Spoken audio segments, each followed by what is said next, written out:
Your eyes on the times, you walk ready to speak up. But with so many problems, you're exhausted trying to keep up. This is the Church Politics Podcast, where you can get political commentary from a biblical worldview. We're not trying to be conservative or progressive. We're trying to be Christian in the public square. And I'm black as heaven. I'm made in God's image. Nobody can change my settings. Hey man, cut off my knees and put an end to my search. It's easy to sell your soul when you don't know what it's worth. What you know, good Ann Camp? You're listening to the Ann Campaign's Church Politics Podcast with Justin Giboney, a.k.a. Bishop Cooper's grandson. I don't know if you heard about this or not, but Vice President JD Vance last week made a speech in Munich that's getting a lot of attention. Basically, he took Western European countries to task for their political correctness and for their violations of the freedom of speech. And it's worth taking your time to go back and listen to that speech. I mean, this is the Vice President of the United States sending a message to what have been for many years many of our allies. And my biggest problem with the way that JD Vance addressed this issue is that he addressed the issue in very much a culture war tone. And the problem when you address an issue, whether you're right or you're wrong, with a culture war tone, is the tone says, I'm actually trying to offend rather than persuade. So I will say that to some extent, I wouldn't believe to the extent that JD Vance was saying it, but to some extent, Western European countries have had some issues when it comes to freedom of speech, especially for people who are disagreeing with them on some of their elite cultural issues. If you disagreed with them on certain issues, you would be shut up in a way that you couldn't so easily be shut up in America. Doesn't mean, this in some way probably needed to be addressed in some way. But when you address it in a culture war tone, when you address it in a way that seems to be more about sound bites for the base at home, rather than talking to other dignitaries with respect and trying to persuade them that they may be doing some things wrong, I think it's a fail. I think it's a net negative. Again, I don't know that everything he was saying was wrong. In fact, I don't think everything he was saying was wrong. Would I take it to the extent that he took it to? Absolutely not. Was some of the things that he was saying wrong? Yes. But even for the things that he said to where he had a point, when you come with that type of vitriolic tone, when you come from a place where it seems like you're really just trying to show out, you're really just trying to prove a point, you didn't go there to convince them of anything. In fact, it seems like you weren't even talking to the people in the room. You were talking to other people who might actually see this message to get a pat on the back from people who wanted to stick it to Western Europe and Western European elites. That's what you did. And you have to ask the question, what impact does that have on future speeches that you give, the way that people listen or don't listen to you, and your credibility in that space? I have no problem with bringing a tough message to people that need to hear it. But when that message is on I was going to say national stage, on an international stage, and you bring a culture war tone and posture to the conversation, you are not accomplishing anything. So even the one or two points that you may have had that made sense fell on deaf ears because now everybody's just offended. And that seems to be, in many cases, the purpose of culture war dialogue. It's really more so to offend and prove a point than to actually persuade people to do something differently. Sometimes you cannot avoid offending people, but you don't go out to offend somebody. You don't go out to talk past the group that you're talking to and really to score points with people that aren't even in the room. In my opinion, that's bad faith. There was a way to say, hey, elite Western Europeans, you're not listening to your people. You're not letting them speak if they disagree with you. You're sending down proclamations from on high, and you're forcing people to go along with that. And that's not the way we should do things. And here's why. Here's why your own ideals, here's why your own legacy should push you in a different direction. I appreciate what you do here, here, and here, but here's where you've fallen short. And here's where we've fallen short sometimes, and how we all can try to reach this ideal. That's the kind of message you bring if you're actually trying to persuade persuadable people.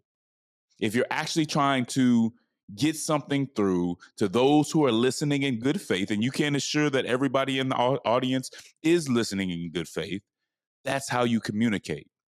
That's how you communicate as a statesman and somebody who probably wants to be the most powerful man in the world. But when you go in those spaces to stick it to progressives, to stick it to a certain group, I think you're going for the wrong reasons, because we're dealing with very serious issues. There's going to be a backlash towards this. And guess what? You can't always avoid backlash. So what I'm saying is not avoid ever saying anything that makes them upset. But if you're going to do it in a way that's aspirational and that's actually accomplishing something. I don't think this accomplishes much except upsetting the people he was talking to and probably making our diplomacy in certain areas more difficult. So I wouldn't applaud this speech. I think there was a message somewhere in there that needed to be heard, but it wasn't delivered in the right way. And so I think that was a wasted opportunity. I think that unnecessarily brings a type of adversarial, um, tone and environment to what needs to be conversations with allies where we can see eye to eye, even if we disagree and have to challenge each other in a certain way on certain aspects of important issues. That's just my take on it. I can't say that it was all completely wrong, because I think there is a problem there, but went way too far and I don't think accomplished anything. But whatever. So always glad to see y'all. Y'all know what it is. As always, I want to give a shout out to our patrons and supporters and supporting us in what we do and how we do it. Um, you know, I really appreciate the fact that we have people that say, I like the content that I get on the Church Politics podcast, but I also want to be a patron. I also want to give to this movement, to expand this movement so more Christians can see what the AND campaign is doing. And so just know, if you want to be one of those people who is a patron of the AND campaign, you can go to patreon.com/churchpolitics, and you can become a patron if you give once a month, and you'll get another segment. So after I record this, I'll be recording a segment for people who are patrons, because I greatly appreciate them, and we cannot put this content out without them. Thank you for helping us do what we do and how we do it. So y'all know what it is, man. We got a lot of stuff to talk about. Grab your Bible, get your mind right, and prepare to think not like a Republican, not like a Democrat, but to think like Christian. And I know we talked about this first issue not so long ago, but it's such a serious issue that I think it needs to be talked about again. And that is immigration and the church. More specifically, mass deportation and how that may impact some segments of the church. But let's go to scripture as usual. I want to go first to Romans 13. Romans 13 says, "Let everyone be subject to the governing authorities, for there is no authority except that which God has established. The authorities that exist have been established by God." Very important passage that we should take very seriously. But if you think that ends the conversation within the Bible about how Christians respond to government in general, then you need to keep reading the Bible.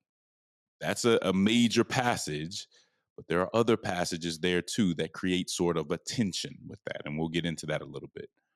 But let's also go to Leviticus chapter 19, verses 33 through 34, which says, when a foreigner resides among you in your land, do not mistreat them. The foreigner residing among you must be treated as native born. Love them as yourself, for you were foreigners in Egypt. I am the Lord, your God. Another very important passage. But on the other end, if you think that passage answers every question about immigration or means that we can't have any immigration laws, you should keep reading the Bible as well. Okay? But those two scriptures present somewhat of a tension, one of the tensions that we're going to be talking about in this episode, a very important tension that Christians need to be thinking through. Christians need to be thinking about immigration right now, regardless of what conclusion you come to. We need to be thinking about it deeply because it's having an impact on so many image bearers. And I want to get to a statement that came from the U.S. Conference of Catholic Bishops, and this was in response to the Trump administration's some of their policies on immigration, and we'll get to the specific ones in a second. But here's what the U.S. Conference of Catholic Bishops had to say to the Trump administration. We recognize the need for just immigration enforcement and affirm the government's obligation to carry it out in a targeted, proportional, and humane way. However, non-emergency immigration enforcement in schools, places of worship, social service agencies, healthcare facilities, or other sensitive settings where people receive essential services would be contrary to the common good. All people have a right to fulfill their duty to God without fear. Turning places of care, healing, and solace into places of fear and uncertainty for those in need while endangering the trust between pastors, providers, educators, and the people they serve will not make our community safer. Again, that was the U.S. Conference of Catholic Bishops criticizing the Trump administration's policy and posture regarding immigration. And I think, if you ask me, I think they did so respectfully, saying that their approach was contrary to the common good and really contrary to Catholic social teaching. But here's where it gets interesting. Devout Catholic Vice President JD Vance, once again, had this to say in response to the bishops. He said, I think that the U.S. Conference of Catholic Bishops needs to actually look in the mirror a little bit and recognize that when they receive over $100 million to help resettle illegal immigrants, are they worried about humanitarian concerns, or are they actually worried about the bottom line? Wow. Guys, just like I said in the introduction, one of the things that we can take away from this is very much an unnecessarily adversarial response. I'm certain that there was a much better way to say what he said, right? You can say we disagree to a group of religious leaders who talk to you respectfully in a much better way. Again, this is the MAGA posture. This is the, if you say anything against me, if you don't bow the knee, I'm punching, and I'm punching you hard, regardless of who you are. That attitude is going to get them in trouble, I believe. It's one that I think the people will get sick of. Again, just unnecessarily adversarial to a group of people who, whether you, even if you weren't a Catholic, that you should speak to with respect, that you should have a level of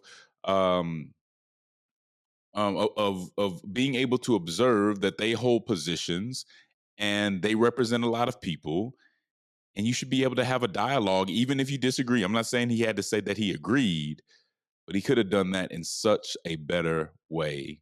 But again, maybe this is something we better get used to because this is the way they're bringing it. All right. Another thing that we can pull out of this back and forth, which I don't think is going to necessarily stop anytime soon, is the tension between safety and serving the most vulnerable. This, in my opinion, is a really important dynamic for Christians to sit down carefully, even amongst congregations, and consider. We do serve a God of order. So the idea that we should never have any borders, that we should just let everybody come in and out as they want, which I'm not saying most people are even saying that. Certainly the Catholic bishops weren't saying that.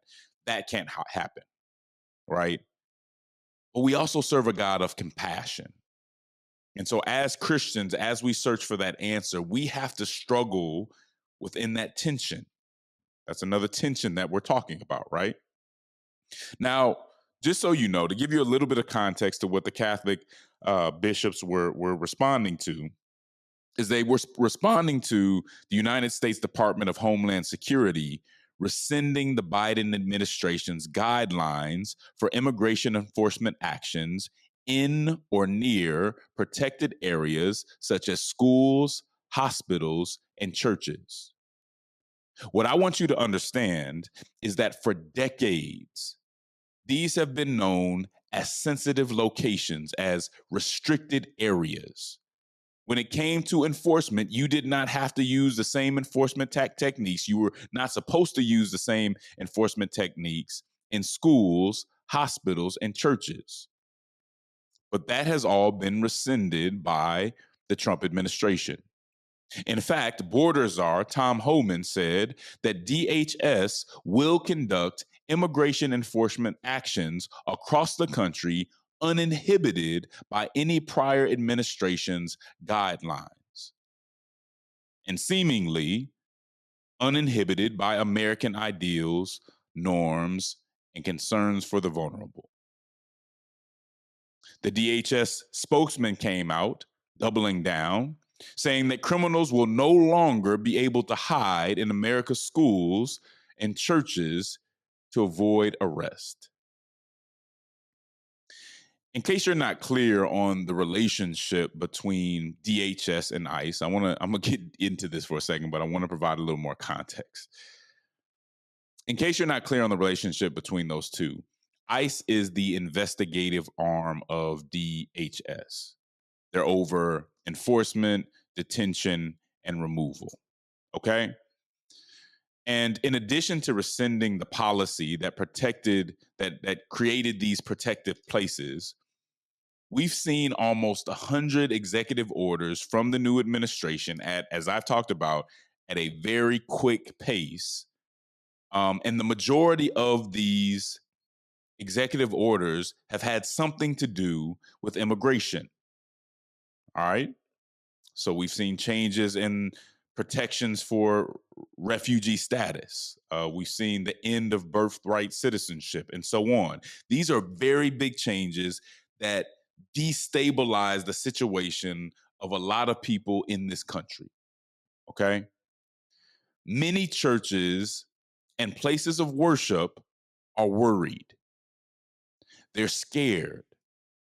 They're scared that that people within their community will be snatched up from a place where they should actually feel safe. And I want to give a shout out to Gabe Salguero and others for all that the work that they're doing in this area to protect people, to inform churches, doing a wonderful job. So keep it going, Gabe. I appreciate what you're doing. Everyone in the church, once again, should be concerned, regardless about what your opinion ends up being on this issue. We should all care because it's such a major issue with moral implications. All right? Now, I'll be straight up with you. What is my opinion? My opinion is this. I think that the Catholic bishops are right. I have no problem with the administration sensibly and humanely enforcing immigration law. That's not illegal. It's part of the federal government's job. I'm with that. I understand when you have to do that in a sensible and humane way, which doesn't include having to run up in churches. So do your job, but this hee-haw cowboy approach where we do immigration enforcement as gamesmanship and simply as a show of strength and run up into schools and run up into churches for effect, to me, that's immoral. Tearing people's lives apart in reckless ways by doing things that you don't have to do by necessity, but doing things in a reckless way for the sake of performance. People should not have to fear that their religious service is going to be interrupted for that purpose. Even somebody who's here illegally, if they want to go to church or they need that moment to figure out what they're going to do, they shouldn't have to worry about this happening because there's other places that it can happen. And here's the biggest problem I have with some of the policy changes that we've seen from this administration, even though I'll be the first to say that the last administration was not the most responsible when it came to immigration. But what we're failing to do in this moment is put skin on policy. Is to realize that these policies really impact people's lives, and so we must go about them thoughtfully. We must go about them with consideration for the people who are going to be impacted for the rest of their lives based on how we engage. Now, the truth of the matter is, when you're talking about immigration policy, when you're talking about millions of people who have come over the border and who have been here for years, when you start to enforce the laws on the books, it's never going to be pretty. And I think we all need to be realistic about that. It's very unrealistic to think that I can enforce immigration laws and it's just going to be a pleasant, happy rainbows and butterflies flowing all around. That's not going to happen.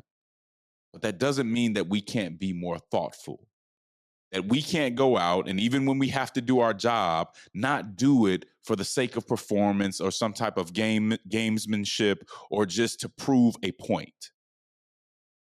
You've got to put the humanitarian side in front. You can consider safety because you have to consider safety. That's all a part of it. But you have to do it in a more thoughtful and careful way. And I'm worried that that's not happening right now. We'll be right back on the Church Politics Podcast. Your eyes on the times, you walk ready to speak up. But with so many problems, you're exhausted trying to keep up. This is the Church Politics Podcast, where you can get political commentary from a biblical worldview. We're not trying to be conservative or progressive. We're trying to be Christian in the public square. And I'm black as heaven. I'm made in God's image. Nobody can change my settings. Hey man, got off my knees and put it into my search. It's easy to sell your soul when you don't know what it's worth.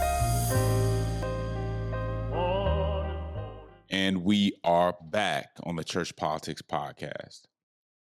If you don't mind, I want to get in the weeds a little bit on this conversation about deportation and the church.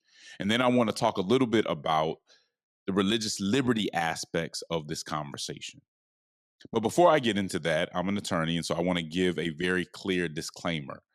None of what I'm about to say is legal advice. If you're in this situation, you need to get your own legal advice. Nothing here is creating an attorney-client relationship. If this is a situation you are going through, you don't need to take this. You need to get an attorney and some legal counsel and go from there, okay? And I say that to help you, but also to be very clear on what this is and what this isn't, okay? Now, let me start here. I've said ad nauseum, and anybody who's been listening to this podcast for a while knows it. I've said for a long time that we need comprehensive immigration reform. Because if we would have had comprehensive immigration reform that a lot of people were calling for the last decade or so or more, many of the questions And many of the gray areas that we're now struggling with, that the administration is now taking advantage of in some way, could have been cleared up if people like Senator Ted Cruz didn't stop the Gang of Eight from doing the job that they were trying to get done. If people like him didn't make bipartisanship on immigration a bad word. But because it's a bad word now, because we wouldn't allow people to come together across partisan lines to get something done, now we're in a situation where people are going to suffer unnecessarily because of the lack of clarity in our laws and the inability of our laws to cover all the situations that it needs to cover and to create a clear understanding about what's acceptable and what's not acceptable, not just from administration to administration, but just for the U.S. as a whole, so that no matter what administration comes in, it's not just all about executive orders, it's about legislation. It's about the legislature, the Congress, doing what they were supposed to do. But since Congress has not done what they're supposed to do, here we are in a situation where churches are worried, image bearers are worried, and nobody knows what's happening from one administration to the next, from one day to the next. Here we are. Okay, so I want to say that because it puts what we're talking about right now into context. Past this prologue, we got here for a reason, and unfortunately, that reason is because Congress hasn't done what they're supposed to do when it comes to comprehensive immigration reform. But I'll move on. A sister named Christy DePena, she is the Senior Vice President of Policy and Director of Immigration Policy at the Niskanen Center. I was listening to a panel that she was on recently, and she did a really good job of categorizing the parts of our immigration system. And I think she did it in a really helpful way. So she broke our immigration system down into basically 3 parts. Okay. The first part is the legal or economic immigration. And that has to do with things like HB1 visas. And an HB1 visa applies to employers seeking to hire non-immigrant aliens as workers in specialty occupations or as fashion models of distinguished merit and ability. All right. These H-1B visas usually last up to, I think, 6 years. This is for skilled workers. Then you have the HB2 visas. This allows U.S. employers and U.S. agents who meet specific regulatory requirements to bring foreign nationals to the United States to fill temporary non-agricultural jobs. This usually lasts for 1 to 3 years. Now, these are non-specialty jobs, but also still not agricultural jobs. Then you have things like the F1 visa, which is the student visa, which lasts, I think, around 5 years. These are for people who come to study in the United States. But in each level of these, there's just a lot of, some corporations trying to take advantage of it. There's just not a lot of clarity to the policy. And again, it would be helpful if we had comprehensive immigration reform to clarify a lot of this, because it's just not clear and people end up being here too long, or people would say that the spirit of the HB1 visa isn't serving, what it initially should have. All those issues could be cleared up, but that's kind of what we're dealing with that first portion, or that first part of immigration. So that's the legal or economic immigration. Then number 2, we have family unification. And so this is when people who are already residents can bring in certain family members, spouses, children, siblings, people like that. That's great, right? The problem is the backlog is ridiculous. There are almost 4 million people with approved applications waiting in the family immigration backlog to unite with their family members. That's approved applications. There are 10 million pending cases in general. And don't expect that backlog to get cleared up anytime soon. So you're talking about people waiting to be reunited with their family members that can't be reunited because there's such a huge backlog and our system just doesn't work. Now, one of the arguments that people who are for these deportations, they would say, hey, there are people who are trying to go about coming into the United States in a legal way. And instead, you have people jumping line and not following the rules, not following the law, and it's just not fair. So I want to be clear. I want to be fair to say on the more conservative side of this issue, that's one argument that does have some merit. There are people who are waiting, trying to do it the right way, that are in this huge backlog, while others are just, coming in different ways. I think regardless of what side you're on, I think you have to say, okay, there's something to that. I have to at least consider it, whether I find it dispositive or not. Okay, so that's the second part of the immigration, of our immigration system. Okay, that's family unification.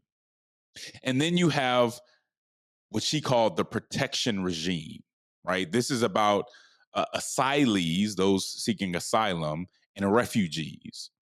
Asylees, every year, if you go on the United States website when it's talking about immigration, it'll say that every year people come to the United States seeking protection because they have suffered persecution or fear that they will suffer persecution due to their race, their religion, their nationality, the membership in a particular social group, or their political opinion. Those people come to the US for political asylum. They're asylees, okay? Next, you have refugees. Under United States law, a refugee is someone who is located outside of the United States, is of special humanitarian concern to the United States, demonstrates that they were persecuted or fear persecution due to race, religion, nationality, political opinion, or membership in a political social group. Well, I know what you're asking. You're asking, well, what's the difference between an asylee and a refugee? Well, both of them are asking for protection for the same reasons, but refugees are asking for protection from outside of the United States. Asylees are asking for protection inside of the United States. And several of the executive orders that have come down impact their ability to do so.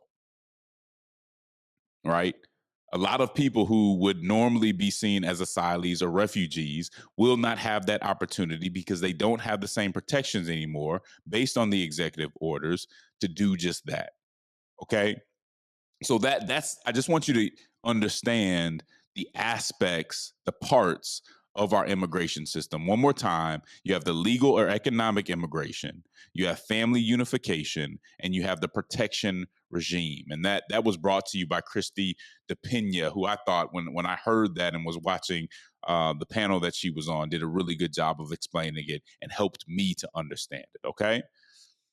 The next thing I want to talk about, though, is the religious liberty aspect of this immigration conversation. And again, I had the benefit of listening to someone who's an expert in this space, who's actually a friend of mine, who is Tim Schultz, who is with the First Amendment Partnership, who does excellent work when it comes to religious liberty. So check them out when you get a chance. But he was on the same panel with the sister that I just mentioned at Georgetown University while they were talking about immigration and the church. And I'll make sure that that link to that conversation is in our notes, for our show notes today. Okay. So one thing that Tim, I think, pointed out really well is that he was explaining that religious liberty is often thought of as just a legal issue. But he said that it's not just a legal issue, it's also a bipartisan cultural appreciation, as he called it, for the fact that faith and faith organizations contribute to the common good. And we should all know this, they do. They take care of vulnerable people as a mediating institution. And I think Tim would point out, as he did on the panel, that they do a better job in a lot of instances than the government does. because government by design can be cumbersome and it takes them a long time to do certain things, or they have a whole lot of turnover, all the things that play into the government stepping into these situations, which sometimes they have to, but mediating institutions can often do it in a better way. And these heavy-handed deportation rules are kind of eroding this very important religious liberty principle and these norms, and it needs to be addressed. Some would suggest, as Tim did, that the way that they're going about with the repeal of these protected areas and these, these spaces where people were supposed to be able to go and not have to worry about all this, that it's actually a violation of the Religious Freedom and Restoration Act, RFRA, which says that the government must have, and I'm not saying this from a legal standpoint, I can't remember the exact standard, but the government must have a compelling reason to interfere with one's religious expression. All right? So if you're going to do something that interferes with a house of worship, it must be compelling. And again, I don't know that compelling is the exact standard. I don't have it in front of me right now, but it must be serious. You must have a really good reason to do it. And there can't be another reasonable way of getting it done. All right? So you can't interrupt the worship. You can't violate the worship of somebody unless there's no other way to get it done and you have a compelling reason. Well, let's just think about going into churches to deport people. Do you think there's another way to get it done? Absolutely, there's another way to get it done. You can find people in other spaces. You can execute and enforce the law in other places. And so it's going to be interesting. I mean, this is I hope you see where I'm going here. Religious liberty is normally a conservative thing. When you talk about religious freedom, you're usually talking about conservatives going to progressives and saying, hey, stop pushing up against my religious expression. Now you have people saying religious liberty needs to be used to push back against what some would call, and others wouldn't call, a conservative administration. So they're saying that the Trump administration is potentially violating the religious liberty of people because they're violating religious institutions' right to serve, the right to take care of vulnerable people. So I have an obligation as a religious person, as a pastor, whoever, to take care of the vulnerable.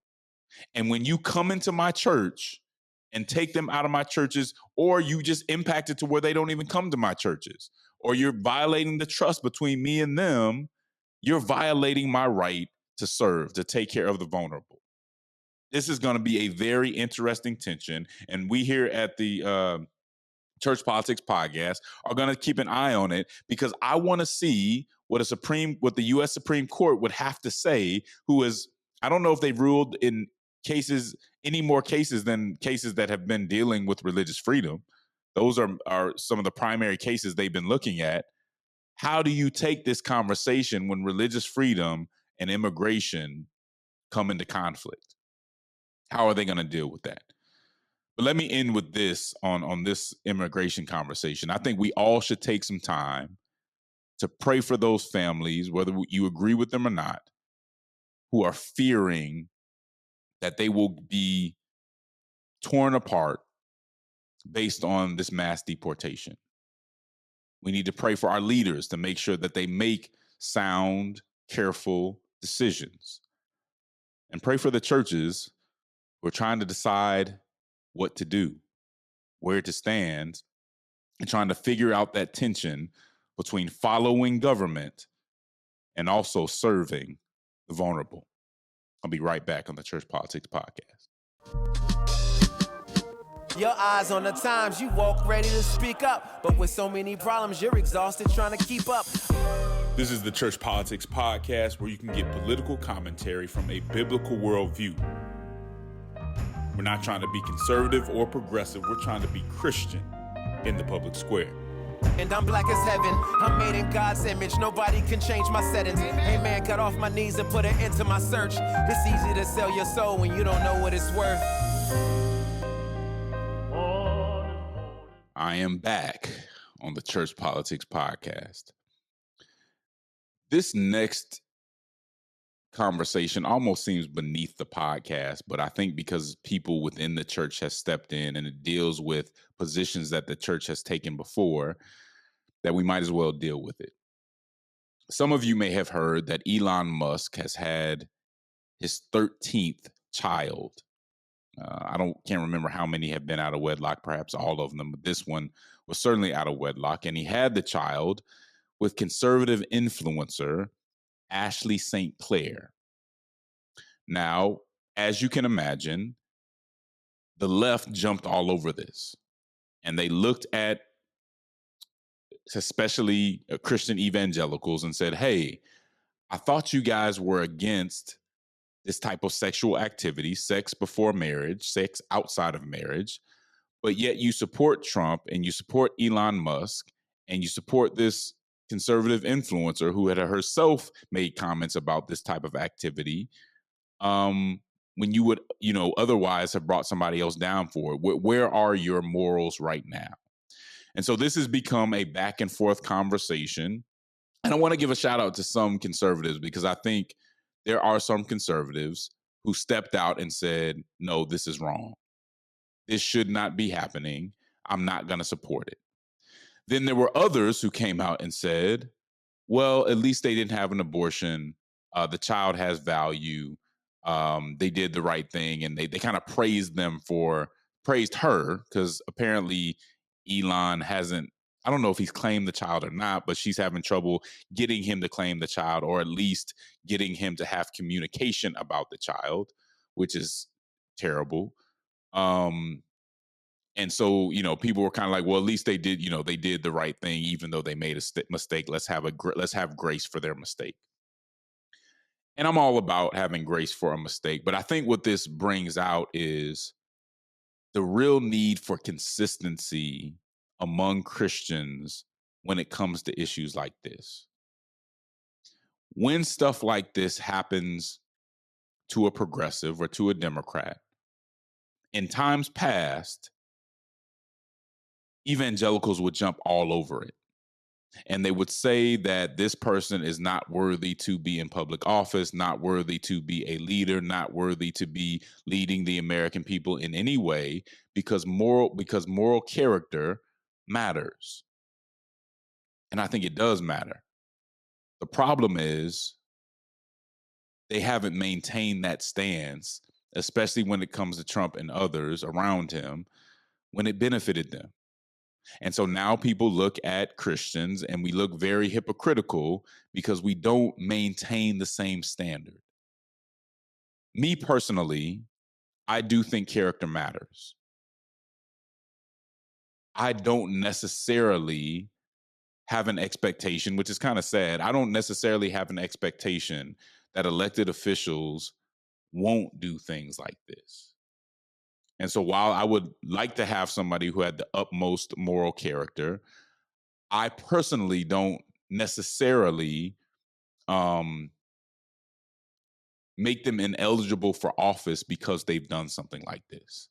I think it's sad. I think it's, one of my main criticisms of Elon Musk is that, as smart as he is on some very important and serious matters, he's just an unserious person.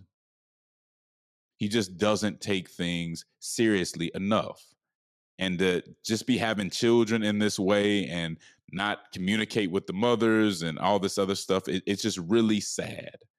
It is. What should be the stance of the church when things like this happen? I think there has to be some grace. Right? We have to maintain that this is not right. I'm not going to, just because I like this politician or that politician, I'm not going to make excuses for them. I'm not going to justify it. I'm not going to defend them. That is wrong. Personally, do I think it automatically makes you ineligible to be a public leader? Not necessarily. And sadly, maybe it's because we just wouldn't have many leaders if that were the case. I do hold religious leaders to a higher standard in that regard. But I guess what I'm saying is, so we can have some grace for that, but we can't defend it. But I guess what I'm saying is, our standard cannot change based on who it is. If my standard is going to be, I'm not going to automatically make you ineligible for leadership if you do something like that, then I can't change it whether it's a Democrat or a Republican. Now, do not get me wrong. There are some offenses when it comes to sexual activity that do make you ineligible. I want to be clear about that because I don't want to be taken wrongly, okay? But whatever our standard is that we're setting, it has to be the same for everybody. It cannot change based on the party. And unfortunately, a lot of Christians are getting called out right now because their standard changes based on which party is having the issue and which isn't. All right. So what I'm asking you to do is I think we should maintain our convictions. I think we should have some grace and understand that we're in a pluralistic society. That doesn't mean we don't have any standards, but we know that everybody's not going to live up to our standards. But whatever we do, maintain the same standard for everybody. And in the past, we unfortunately just haven't done that. As always, I greatly enjoy having y'all. If you are on Patreon, you know I got another segment for you. But as always, ANCAMP, there's a cross that neither political conservatism nor progressivism is fit to bear. There's a civic hearing in need of faithful witnesses who love social justice and won't surrender the truth to be loved by the world. Politic with the boldness and compassion of Jesus Christ. Until next time, ANCAMP. Well, I'll let you. Your eyes on the times, you walk ready to speak up. But with so many problems, you're exhausted trying to keep up. This is the Church Politics Podcast, where you can get political commentary from a biblical worldview. We're not trying to be conservative or progressive. We're trying to be Christian in the public square. And I'm black as heaven. I'm made in God's image. Nobody can change my settings. Hey man, got off my knees and put an end to my search. It's easy to sell your soul when you don't know what it's worth.